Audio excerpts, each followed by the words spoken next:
పిస్తినని మసాలా దోశ పిలిచి పప్పన్నం పెడుతున్నావురా మల్లేశ పొట్టిలాగుల్లుండేటోనివి పొడుగులాగులదైతివి బిడ్డ యాది పెట్టుకొని పెండ్లి కాడేసినవని ఎర్ర బస్సెక్కి వచ్చేసిండ్రా మల్లేశ.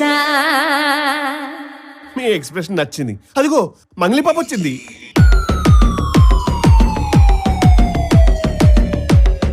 నూటొక్క జిల్లాల అందగాడే మా ఇంటి పిల్లకి నచ్చినాడే ఎన్నెల్లో ముంచిన చంద్రుడే మా పిల్ల కోసమే పుట్టినాడే బుగ్గ చుక్క పెట్టుకున్న అందాల చందాల బంతిరెక్క ఏరి కోరి సారైనోడిని ఎంచుకున్నది చక్క పెళ్లి పిల్ల పిల్లగాడి జోడి అదిరనే ఇద్దరి జంట చూసినోళ్ళ కళ్ళు చెదిరనే మల్లెపూల మల్లెపూల నువ్వు మల్లెపూల టాక్సీ తేరా మల్లేసా పిల్లదాన్ని అక్కింటికి